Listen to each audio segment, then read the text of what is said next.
Well, the government is defending its move to cut health care benefits for some refugees. After tomorrow, the federal government will no longer cover the costs of some basic services, such as prescription drugs, vision, and dental care. These changes are sparking outrage among doctors and nurses.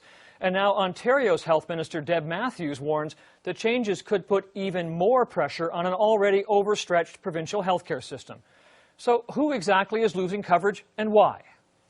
And joining me now is the Immigration Minister, Jason Kenney. Jason, thank you for coming in. Good to be here. Thank you. I want to talk a bit about citizenship with Canada Day festivities this weekend, but I wanted to start today, in your news conference that came up, about some of the criticisms around health and refugee policies.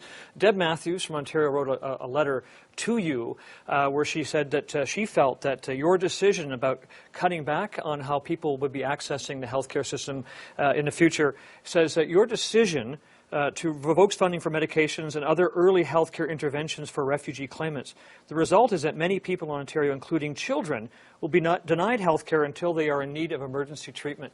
There's a lot of confusion about this. Do you accept that? Is that what's going to happen? I do accept that there's some confusion, but I don't accept her characterization. We will continue to provide comprehensive health insurance to the vast majority of refugee claimants. Those are the people that come here looking for asylum, and to all of the resettled refugees. In fact, the people that we select out of UN camps, they'll continue to receive everything they do now, including pharmaceutical coverage, because we, as the federal government, undertake to help them in their first year in Canada. Then they qualify eventually for provincial health care.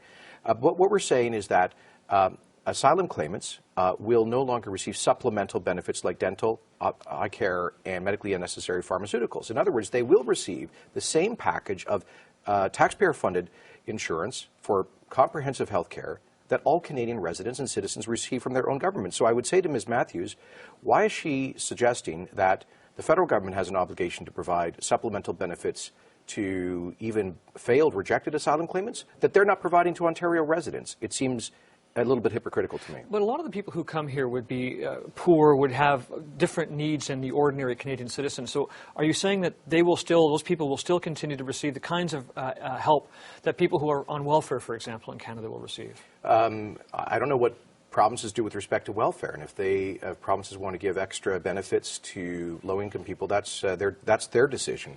But our decision as a federal government is that we will provide for basic health coverage until people qualify for provincial insurance, giving them that bridge, that coverage, that certainty. And the biggest change here is that we are ending health insurance, except for catastrophic or emergency care, for rejected asylum claimants. That's where the vast majority of the savings are coming from. These are people, and that's where the biggest criticism is. People are saying we're going to provide no health care to refugees. Not true. We're talking here mainly about people who are by definition not refugees. They are illegal immigrants. They've gone through the fair process. Their claims have been assessed and rejected. They should leave Canada, and we shouldn't be attracting them to stay here by giving them extra health benefits. One of the other things that has come up is that if the federal government doesn't provide these services, some other level of government will have to. And I think that in her letter she quoted something like $1.3 million as a potential cost for a Toronto hospital, for example. What do you say to those people who are saying, well, you may not be paying for it, but ultimately the Canadian taxpayer still will have to pay it up? I haven't seen the letter or that quote. I would find that really hard to believe, given that the entire savings here is about $20 million a year for the entire country, so I can't believe there'd be $1 million in cost consequences for one particular hospital. And I'd like to know, is it the Government of Ontario's position that we should provide comprehensive health insurance, including supplemental benefits, for rejected asylum claimants? You know, one of the problems here is Ontario is drawing many of these false claimants, for example, from the European Union, with generous welfare benefits that they receive upon arrival. Now, our refugee reforms, which are partly coming as a result of Bill C-31 that became law yesterday, will, we estimate, save provinces $1.6 billion over 5 years by more quickly removing bogus asylum claimants from Canada. Instead of waiting for several years, during which time they receive welfare and health benefits, we'll be removing them in a few months. So we're saving Ontario, we estimate $1.2 billion on that piece alone. So any suggestion about downloading, the opposite is true. We're making a big investment, $300 million federal dollars, to fix the broken asylum system, and that solution will help to save Ontario over $1 billion. Okay, the last question on this, because doctors have talked to some of your colleagues in the cabinet about this at news conferences. At what point can you assure them that this is not going to be an issue anymore, that what you were saying is that there will still be services available except for that group of the failed refugees? You know, I'm sure that it will be an issue. I'm sure that there are activists here who have an ideological commitment to the notion that everyone who steps foot on Canadian soil should receive comprehensive, including supplemental health benefits, and they'll continue to make an issue of it.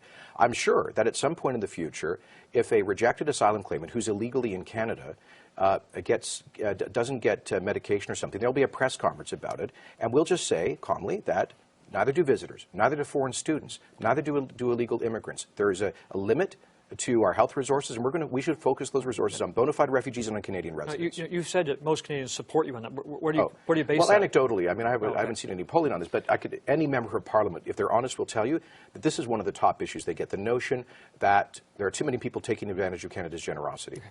Let's talk about citizenship. It is Canada Day celebrations this weekend and going into Monday. You have been the Minister of Citizenship. We forget that portion of it a lot of times, and immigration.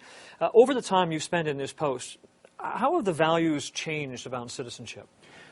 Well, I think what we're trying to do is to revalue Canadian citizenship. There is a broad sense across the political spectrum, including from, if you will, small L liberals like Andrew Cohen and others, who said that we had really diminished the value of Canadian citizenship.